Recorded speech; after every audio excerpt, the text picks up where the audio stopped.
right, so we're not doing a comic intro today for a variety of reasons, but including the fact that some of the stuff we're going to be talking about early on here on the show today is pretty serious stuff. Let me tell you a little bit about the show. First of all, my name's Colin McEnroe. You probably knew that. Later in the show today, we're going to talk about the death of one of the more esteemed and interesting and path-breaking sports anchors, Stuart Scott from nearby ESPN. You may have heard or read a little bit about him over the weekend. Died at the age of 49. And a guy who really kind of made an interesting signature on the world of sportscasting. If you don't know a lot of our listeners don't really pay that much attention to sports. If you don't, I promise I will make it worth your while. And you'll come out with a renewed appreciation, or not a renewed appreciation, a brand new appreciation of him. And then towards the end of the show, I'm not really a bar person. I'm just not.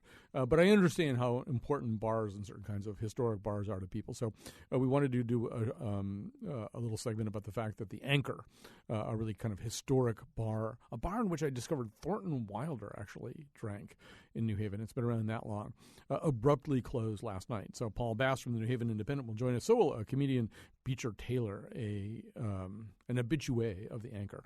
But at the beginning, we do want to talk about what's going on in New York City. The remarkable and sometimes almost a little bit unsettling distancing of the New York Police Department from the mayor of New York. And some of the other issues implied by that. So in just a second, we're going to have a little bit of analysis from journalist Michael Daly and from retired police chief Jim Strelacci. But let's start out by just setting the scene a little bit with Courtney Keeley, correspondent for Al Jazeera America. You can find Al Jazeera America on almost every cable system around Connecticut these days. Courtney Keeley, give us a sense of what's been going on here. The latest development happened at the second funeral of the two officers who were murdered over the last couple of weeks. Give us kind of a sense of what happened on that occasion. Hey, good afternoon, Colin. I was at both funerals, and I was at the wake for Officer Liu on Saturday and at the funeral on Sunday. And, yesterday, that when Mayor Bill deBlasio went to eulogize Officer Liu in pockets on all the adjacent streets, and I witnessed it, police officers as well as police officers from around the country who attended, and firemen turned their back on deBlasio. And this was after an internal memo written by Police Commissioner William Barton not to do that. I think your dog is turning his back on you right now. A little attack dog, so we'll go with that. Basically, it was just another tragic funeral, another terrible loss for a family. It was the first officer was the first Chinese American to have been killed in the line of duty. So you had this sort of immigrant family that had come here to pursue the American dream that ended in tragedy. You had his widow. You felt like weeping along with her. Her face was just crushed and heartbroken. She was just so sad. And so you had all that tragedy, and then you had all these politics and tensions that are still simmering. And the New York Police Department is really representing a lot of the issues with police departments around the country these days, and that is clearly not going away either. There have been efforts to make it go away, right? There have been, Commissioner Bratton has tried to play kind of a peacemaker role. There have been dialogues between the civilian administration and the police union. But apparently, Courtney Keeley, those have not resulted in unanimity, right? I mean, now there's sort of some officers turning their backs, some not. Right, and you have to remember that the issues with the mayor, Bill deBlasio, go back to his campaign when he campaigned against stop and frisk. The unions were not happy with that. And then recently when protests broke out, when the grand jury in Staten Island decided to choose to not recommend that they indict the police officer who people feel was responsible for the death of Eric Garner, a lot of protesters hit the street. There were tens of thousands of protesters that joined a massive protest 4 weeks ago Saturday. So all that was happening. And then Bill deBlasio had also said that he had to instruct his own son how to deal with police because he's half black and as an African-American young man, that he had to make sure that he didn't get in trouble in the police or get targeted. A lot of the of police officers just felt like the mayor has not supported them. Then, cut to 2 weeks ago, 2 officers killed in cold blood, the police commissioner calling it an assassination, and the head of the top union, the Patrolmen's Benevolent Association, came out that night and said that Bill de Blasio had blood on his hands. And as Bill de Blasio, the mayor, walked into the hospital, as those 2 officers, they were trying to revive him and they weren't able to, that's when the back-turning started. And Police Commissioner William Bratton has been very clear that it's a sign of disrespect. And unions, the top unions, are just not backing down. They're not happy with the mayor. And one analyst pointed out by Police Commissioner William Bratton issuing this internal memo saying you won't be punished if you do it. It is, but you shouldn't be disrespecting the mayor, anybody in the police force. The fact that he had to issue a memo and that people still did that yesterday really made the mayor look even weaker. It also, I think Bratton has been quoted as saying this is probably just going to happen for a while. And it would seem anyway that absent and real explicit directive ordering punishment, which seems like an unwise overplaying of one's hand, that there really isn't too much anybody can do except kind of let this play out and let kind of the wound scab over. Right, but you're going to have the police unions and cynical moves as well, picking at the scabs. You have both sides that there's no resolution. Police officers feel like they've been disrespected, not supported in recent weeks and months. They had open hostility towards the mayor even before this. You have issues in Ferguson and Cleveland, and now here in New York with the police department. And what I saw at these 2 funerals was sort of like this even more sense of polarization. Police officers coming from around the country to show their signs of solidarity with the NYPD because they feel like they're being unfairly attacked. But then there's this whole issue of everyone from Michael Brown to Eric Gardner, unarmed black men being killed, what people think is an overuse of force, police brutality, and racism, and none of that has been solved. And it goes back to the protest I saw 4 weeks ago that was very peaceful, multicultural, multi-generational, calling for judicial reform. So there are a lot of different levels. You've got the tensions, you've got the wounds barely healed, if they're going to heal at all, people picking at those scabs to keep the wounds going. And then you have a lack of judicial reform and people not trusting their leaders. Courtney Keeley from Al Jazeera America, thanks so much for joining us. As we say, Al Jazeera America can be found on most cable systems these days. We're going to sort of do a little bit of analysis here with a couple of people who kind of follow this from different perspectives. As I said, Michael Lynch is a special correspondent with the Daily Beast. Jim Sterlacci is retired police chief of West Hartford and a guy I often quote or turn to on questions like this just because he had such a successful time there. His tenure was marked by minimal amounts of these kinds of things. So, Jim Sterlacci, I'm going to start with you. Not that West Hartford and New York are the same creatures, because obviously they're not. But, it seems to me anytime there's this kind of distancing, this kind of frost between civilian leadership and the police, that's a little bit scary for people. The idea that they're elected leaders and the people in blue are that much at swords points with one another. It just seems like an inherently unhealthy situation. Yeah, I think this too will pass. I think right now you're dealing with very strong emotions. There's some posturing on both sides, people playing to their own constituents, both on the mayor's side and the union side. But eventually they're going to get around to the fact that a police department cannot function without the trust and cooperation of the people it serves. This is a great learning opportunity because the police and the black community are in curiously similar emotional states. Black people have made it plain that they fear death based on their skin color. Police, on the other hand, fear death based on the color of their uniform. They're both right to fear that. And when you're dealing with the grips of this emotion, you're not thinking clearly. But eventually, as your first correspondent said, wounds will scab over and people will get back to business. And the leaders will show some leadership. They'll acknowledge the emotions, but they'll act on the facts. NYPD has been very successful with evidence-based policing, and they'll start looking at the facts. And one that needs recognition is the vast majority of police citizen contacts are peaceful and civil. All right, we all need to admit that. But another is that violence by police or against police is an unwanted outcome. You're trying to arrest somebody, the aim is to bring somebody in peacefully, not to have that person dead on the sidewalk. Police need to recognize that as the community does. Both need to trust that the government will take steps to avert violence where possible. Now, if humans were perfect, we would need cops. But cops are human and therefore imperfect. Some are going to fail. It's okay for a police department to admit that there's been a bad result, to promise to address it, and to follow through on that promise.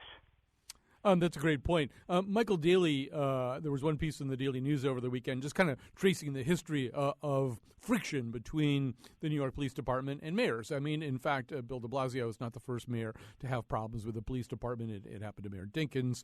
It happened to Mayor Bloomberg. It even happened to Rudy Giuliani, who seems to be kind of a straw stirring this particular toxic drink.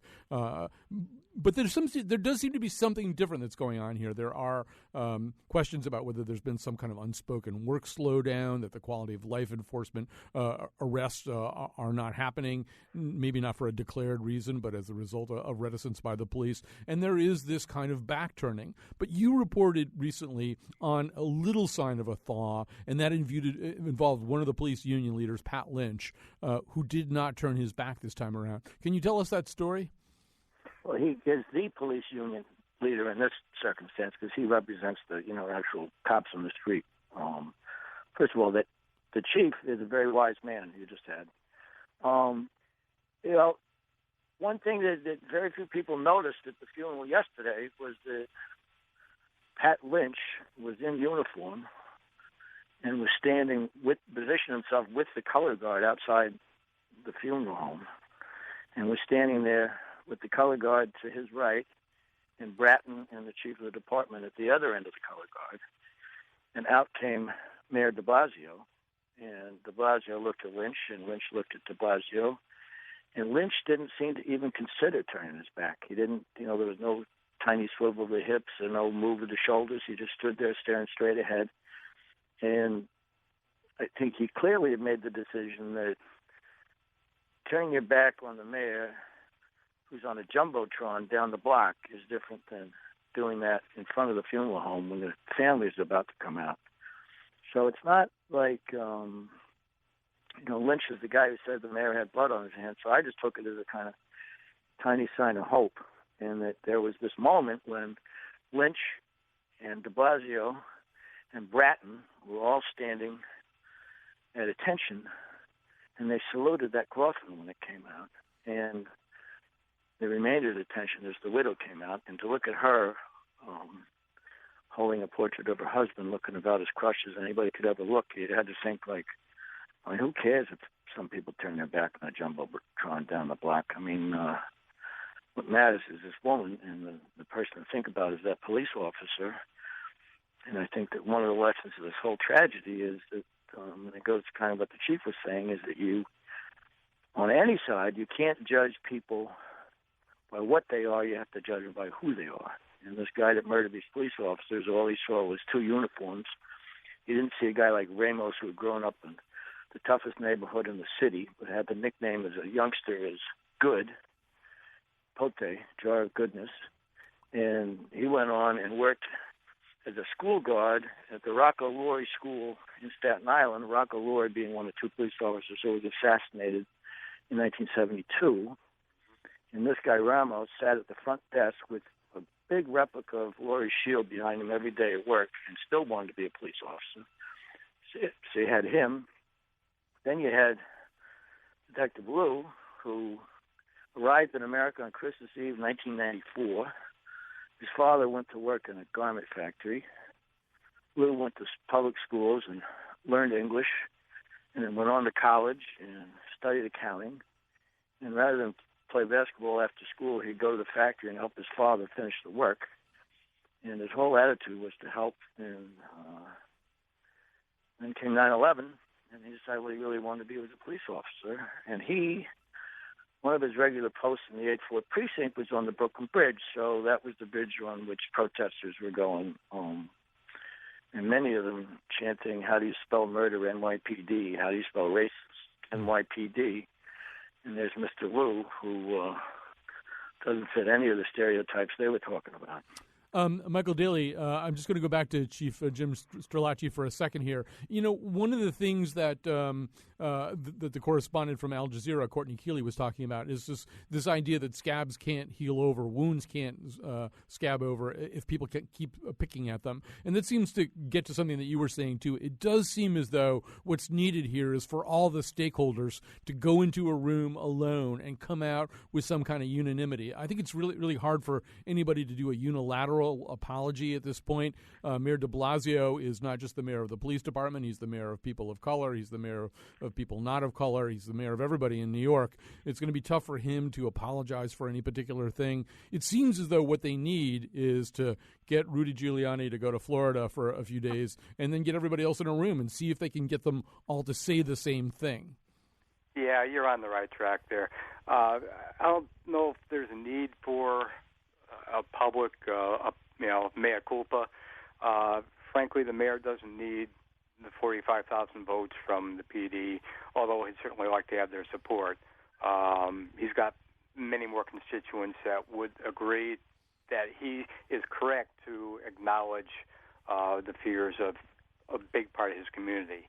And there's no need to apologize for that. I don't think that necessarily is equal to disrespecting or mistrusting your police department.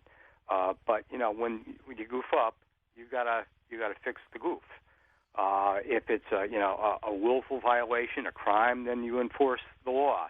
If it's a training problem, if it's a policy problem, you handle it that way. There are lots of corrective measures with different levels of evidence needed, and that's what they need to do is look at the evidence. Criminal prosecution, the grand jury said no. Okay, there's a very high burden of proof there. Is there departmental discipline available?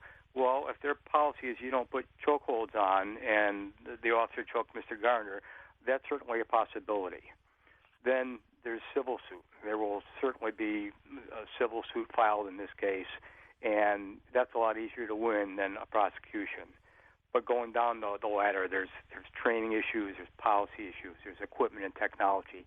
Could a different gadget have resolved this problem? Be it cameras, be it tasers. Is there a technological fix? It could go back to selection and screening of applicants, to weed out people that are not going to follow orders or are going to be unduly violent. Those are all possible corrective measures. And, for the department and its leadership to say, hey, we're going to look at this bag of tools and see which one fits the situation, that's eminently reasonable. Jim Strelacci, thanks so much for your time. You keep trying to retire, and I keep dragging you back. That's okay. Happy to be of service. All right. Michael Daly, there's sort of two ways that this seems to me that this can play out. One of them is that, in fact, maybe there is some kind of summit, of all the stakeholders. Police. There already was, and they didn't have any results. Yeah, that didn't work. They all did sit down in a room together. No one even touched the pastries, which is not a good sign. So the other way it can play out is, they could try that again, or they could just wait, right? If you wait long enough, it'll work out. The cops are going to keep, they may, it may be, they may not be writing as many summonses for pissing against the wall, but they're going to, there was a murder on the Upper East Side right after that funeral, and every cop around went after that guy, and they ended up getting him. They'll keep being cops. The department is addressing the training issues. They are going to bring departmental charges against the cop from the Garner case, and probably more than that cop, but also at least one supervisor. And they're going to address it, and the cops will keep being cops. I don't think they're ever going to really like the mayor.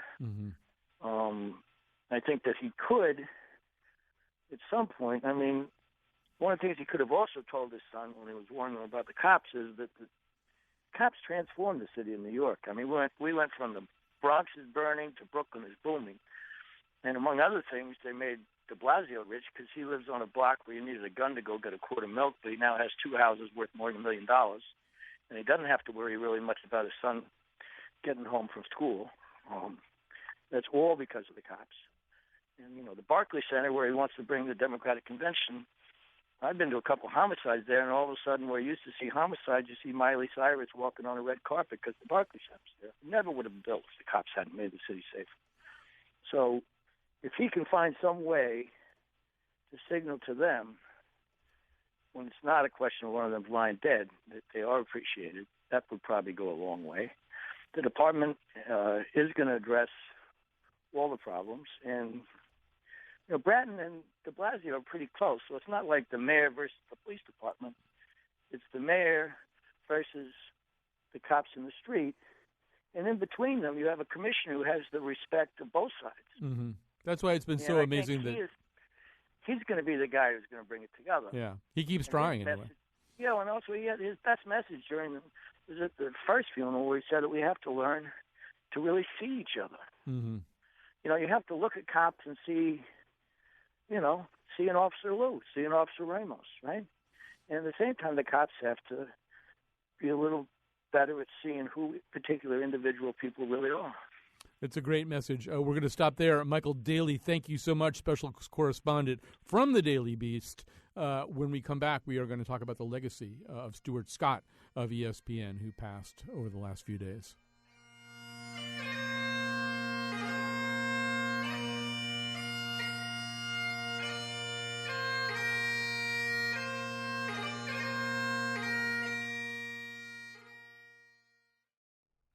And we're back. This is the Scramble. We're back from a little bit of a layoff, so we're all a little bit rusty here. But over the weekend, when there's obviously been a lot of very sad news about deaths, from Mario Cuomo to the news about Bess Myerson today, and the death of Stuart Scott. Stuart Scott's story was something that people followed. Those people who follow ESPN, people who are aware of a figure like him, people had followed it for a while. He'd had possibly as many as 3 recurrences of cancer, but the last one took his life.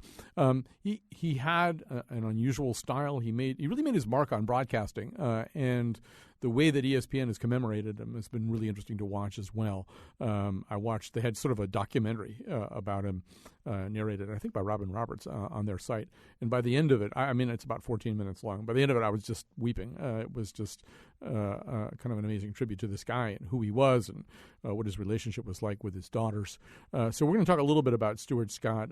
But maybe one way to begin is we've got a little clip here from Rich Eisen, who was his on-air SportsCenter partner for many years. And one of the things you'll hear, if you're not familiar with Stuart Scott, I should say one of his reputations was kind of as a phrase maker, and one of his phrases was as cold as the other side of the pillow. So that's the phrase you'll hear referenced at the beginning of Rich Eisen's comments here.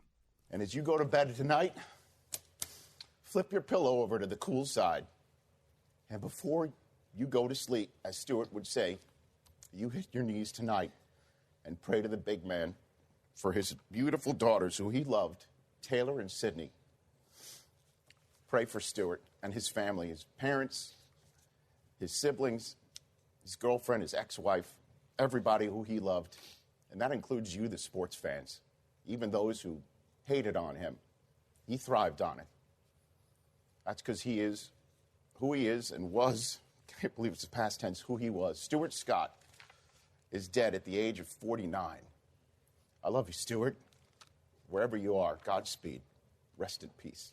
You hear the tone. That tone was not confined to Rich Eisen. One heard it a lot. And as I say, in this pretty marvelous documentary they did about him, you heard that tone a lot from his colleagues. We're talking to one of his colleagues right now, Jay Harris, an anchor for SportsCenter on ESPN. First of all, thanks for joining us. I appreciate you allowing me the opportunity to talk about my friend. Thank you. And terribly sorry about your friend. One of the things that's really been talked about with Stuart Scott, and, here on public radio, not everybody watches ESPN, not everybody is even much of a sports fan. So this may be a little bit of news or unfamiliar to some of our listeners. But he introduced a very specific kind of verbal style to the reporting and anchoring on ESPN. Maybe you can say something about that for people. He was, and I joke when I first saw him on television that he was talking like me. Mm-hmm. He was.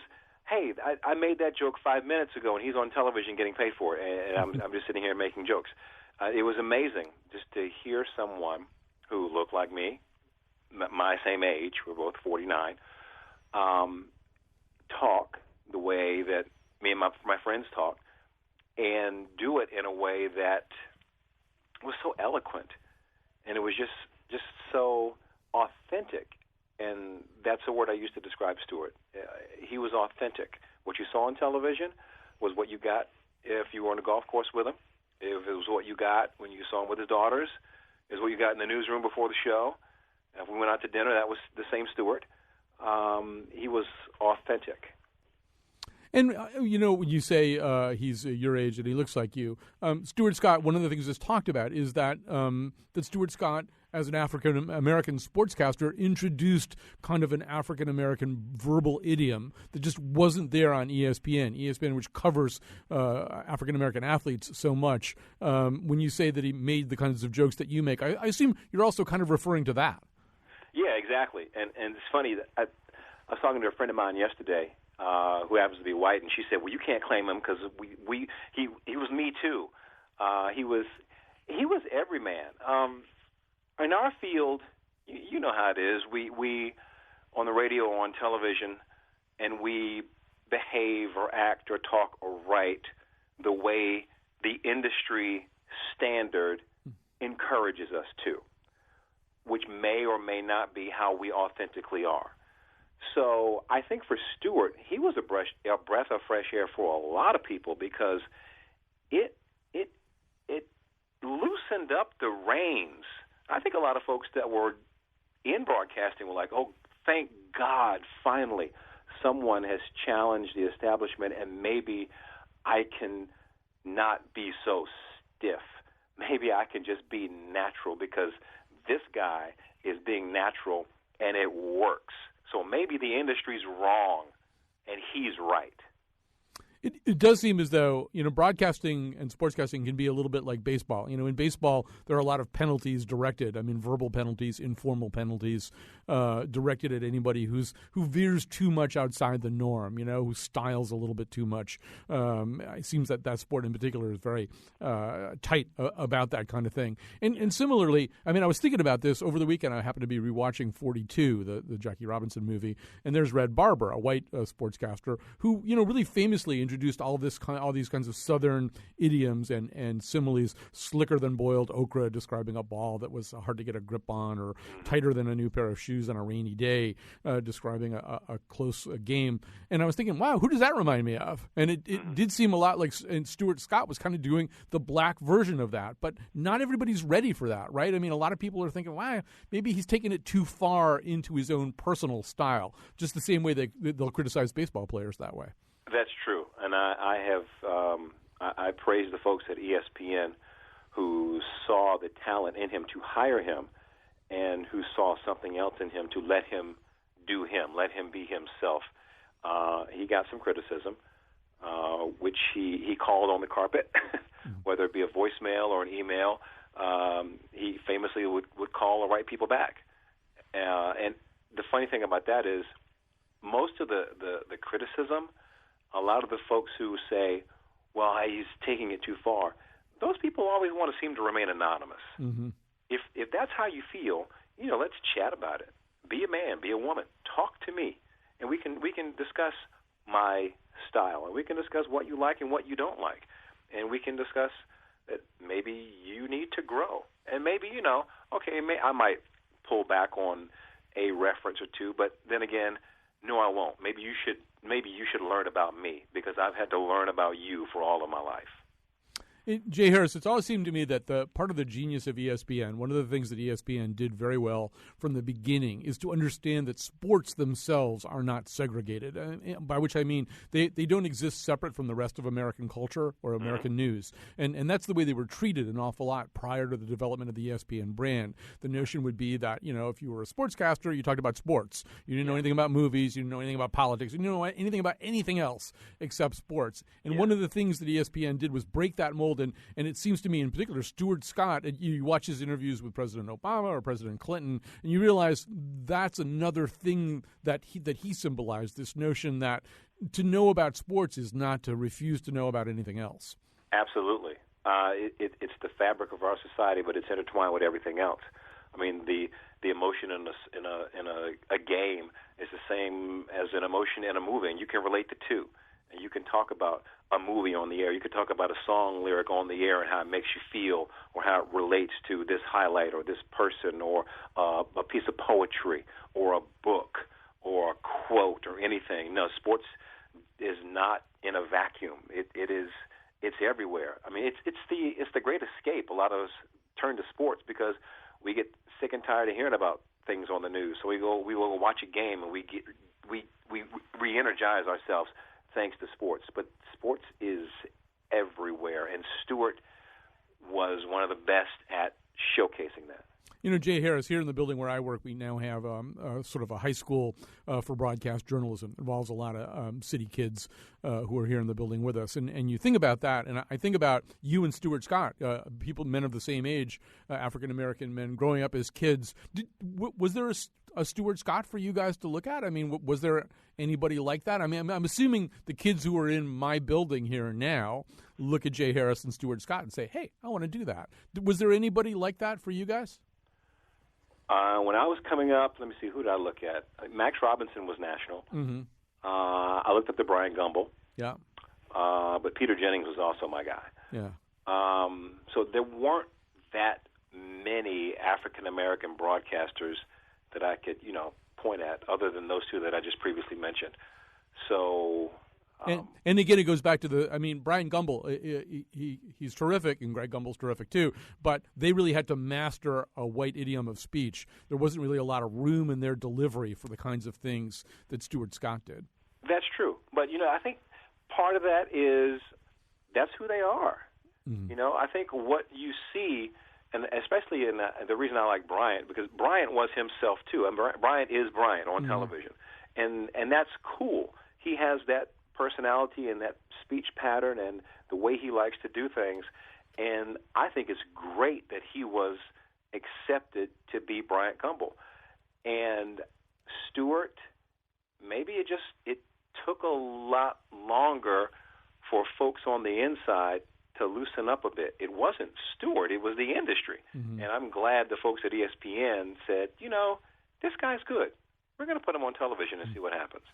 Jay Harris, as we get ready to go here, and I know this can be very emotional territory for you, but is there a specific memory or story of Stuart Scott that's been recurring in your own mind over the last few days? When I had to fill in for him, I did a speech in his stead at the National Association of Black Journalists Convention this summer in Boston for the Sports Mentor Task Force Breakfast.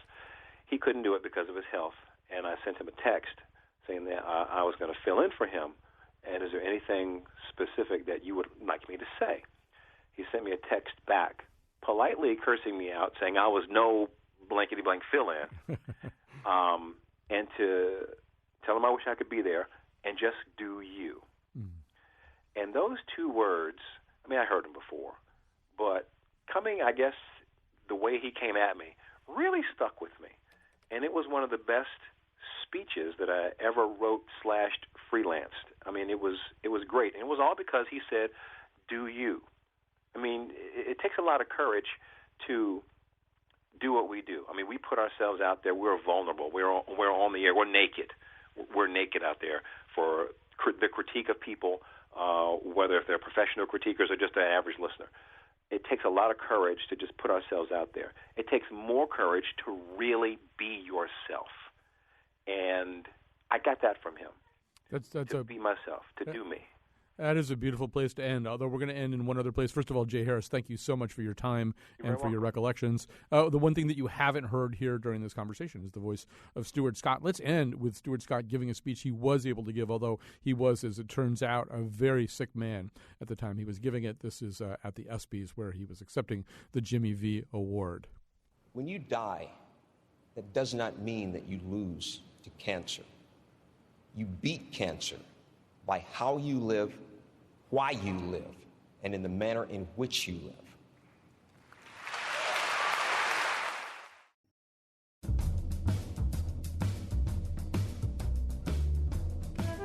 Today's show was produced by Tucker Ives and me, Kyone Wolf. Our intern is Jackie Filson. Greg Hill tweets for us at WNPR Colin. The part of Bill Curry was played by Tony Romo. For show pages, articles, and videos of the Faith Middleton Show staff spitting out their Downton Abbey snacks, visit our website, WNPR.org. On tomorrow's show, what happens when a society tries to erase a piece of its own history? And now, back to Colin. Yeah, tomorrow we have a show on historical deletion. The Romans called it damnatio memoriae, this whole idea that you try to make something go away. Could be a person, could be an event, but you try to erase all traces of it. Fascinating topic. I hope we can be fascinating about it. We want to spend the last segment talking about another kind of death, the death of a place that people love and a place that's been around a long time. It's called the Anchor, was called the Anchor, and it was on College Street in New Haven. And Paul Bass will be with us just in just a second to kind of give us the news outline of this story. He's the editor, of course, of the New Haven Independent. But let's begin with a patron, an habitué, a denizen of the Anchor. Beecher Taylor joins us from our New Haven studios. You can see his material at beechercomedy.com, as that would suggest. He is a comedian, but also someone who was fond of the Anchor. Beecher Taylor, tell us about the Anchor. What was so great about this bar? Hey, Colin. It was just a local establishment, a good group of people, and it had a very unique flavor to New Haven. Well, tell us about that unique flavor. I mean, I have to give this. I'm not a bar person. I don't have any good bar stories. I've never had a favorite bar. But the Anchor was what was considered by some people a dive bar, a term that's actually used quite affectionately about certain kinds of bars. It is, but it's not it wasn't your typical dive bar. It had more of a 50s feel, the jukebox, the old carpet. Usually a dive bar, you got graffiti on the walls and it's all scratched up, but this is a much different place. I'd been going there for about 7 years, and I met the love of my life there. She used to bartend, so it was a very homey place. And it tells us a little bit about the more about this decor. I think I walked by the Anchor about 8 million times and never walked into it. But there was apparently a Rockola jukebox, and then kind of a nautical theme, lighthouse-shaped lamps and blue vinyl booths. Yeah, they had the booths. Downstairs was the mermaid room. They would have, of course, the boats, and it was just that old feel. Like the carpets were recently redone, and there was an uproar about that because they wanted the old nasty carpets. But it did add a little fresher flavor to it without changing the motif. All right, well, let's we've got Beecher with us for a while, but let's also go to Paul Bass, as I say, editor of the New Haven Independent, where you can find an extremely complete story about the demise of the Anchor, including even a picture of Beecher Taylor. So, Paul Bass, this is actually property which, if I understand this correctly, Yale University owns? Yep. How you doing, Colin? Good. Happy New Year. So the Anchor is in the heart of New Haven. It's a block from the Green and across from the Schubert Theater, a little bit up the street. And it's the heart of a district that was reborn in the 1980s by a developer named Joel Schiavone, who was an early proponent of new urbanism. So he spent all this money, got help from the government, we retrofitted old buildings, started the revival of downtown with local commerce and housing. And his point was that you can't have chains. He loved the Anchor. He said, we're not just going upscale. You need to have institutions that are genuinely New Haven. It had this long storied history of poets and Thornton Wilder, and in recent years I went there to see Wally Lamb speak and reader series. But it was that's sort of how they did the whole district. Schiavone lost his properties in the recession in the 90s. Yale bought the area, and Yale's done a lot to rebuild a lot of downtown too.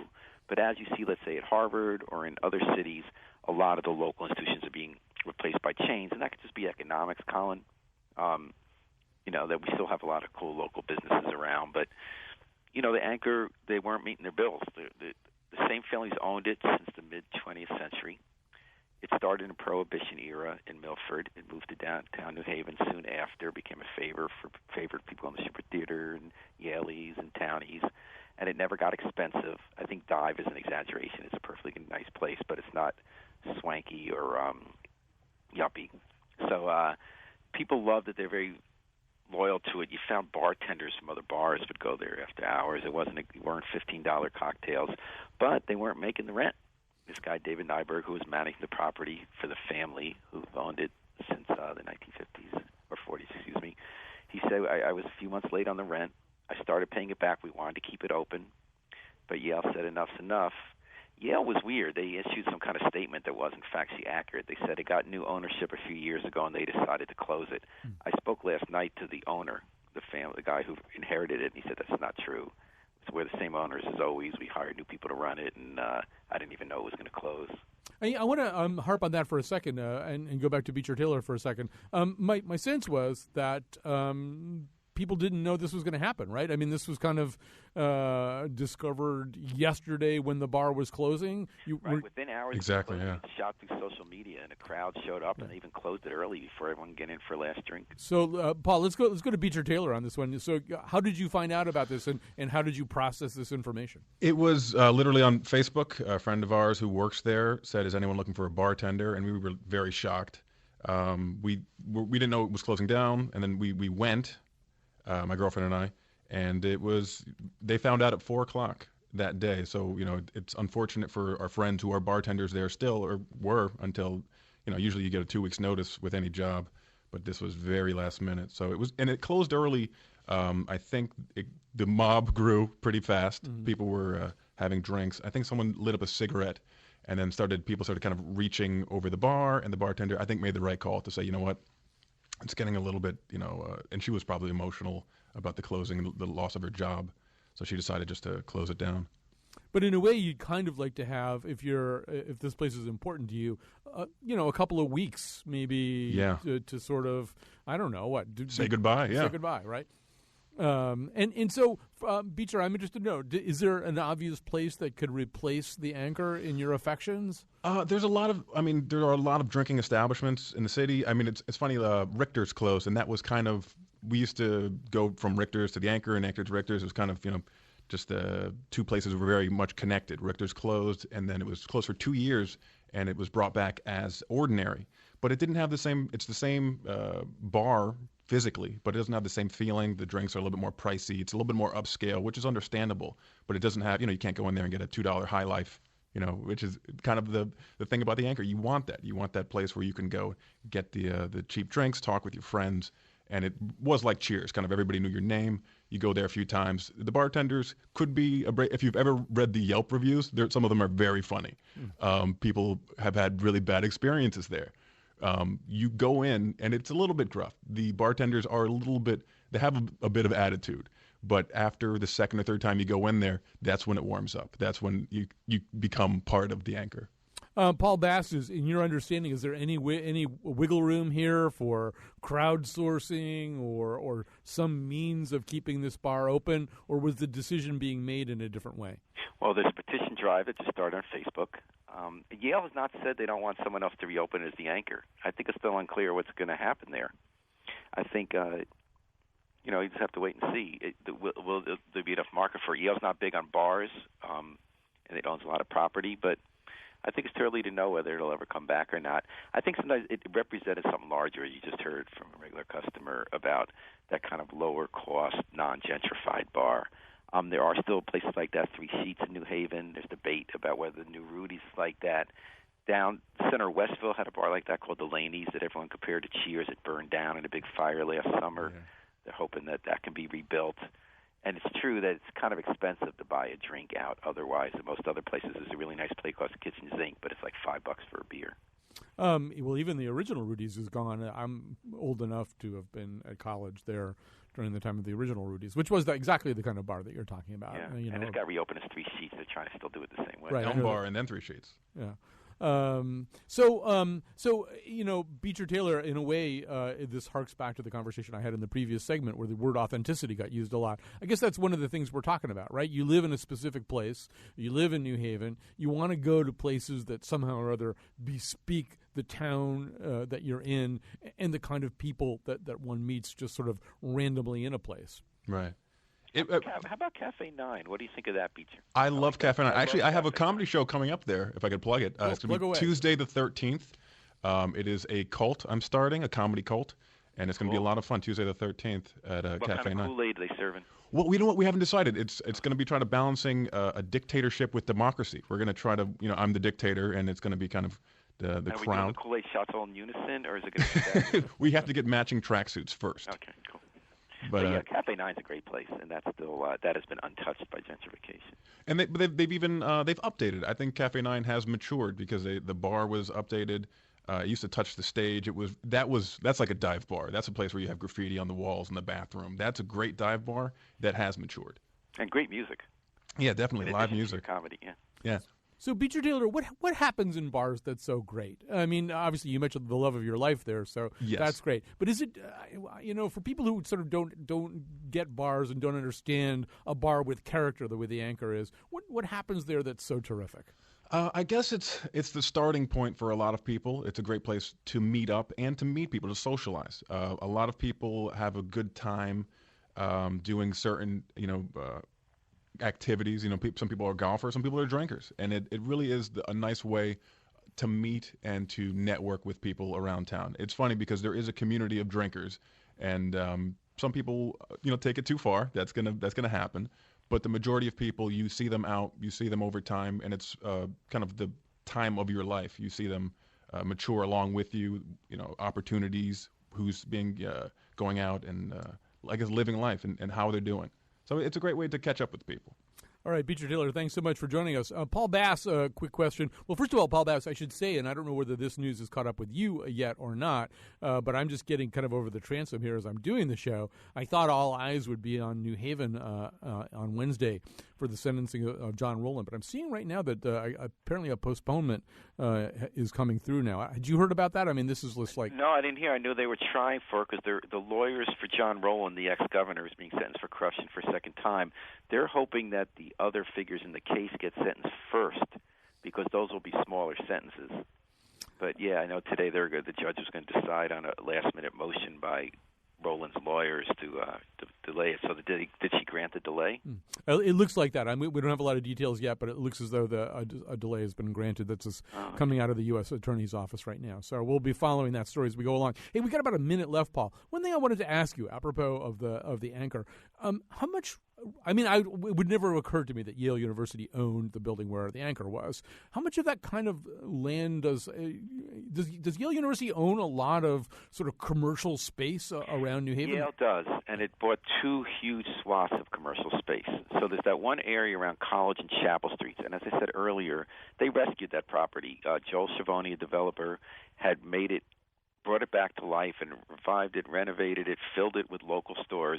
And then he got hit in the recession, and Yale picked up the property and kept it going and brought in stores. And then the other main area is on the other end of campus, Broadway and Elm. They've made that a Cambridge-style section. They just brought in all these very high-end European-style clothing boutiques and chains, and they're going to move that onto Dixwell Avenue and Gough Street into the beginning of the historically black corridor of the city. It's interesting to watch, and on balance, it's definitely Yale has definitely become the major commercial player. Yeah, interesting. All right, well, listen, Paul Bass from the New Haven Independent, thanks very much. We're going to end, actually, with a tweet from New Haven. Somebody tweets, "You could do a PhD dissertation on town gown relations seen through the eyes of Anchor bartenders." I guess I understand what they're saying. You got a lot of Yaleys walking in there, and you probably got a lot of townies tending bar, and somehow or other they work things out. Although, according to Beecher Taylor, not always without a certain amount of accompanying gruffness. But then that's town gown relations for you. Thanks to Tucker Ives for helping me pull this show together. Thanks to Kyone Wolf for keeping us technically on track as usual. We'll be back tomorrow with a story about historical deletions, unless, of course, all evidence of us is obliterated. So wish me good night, so see you tomorrow. Close down this bar.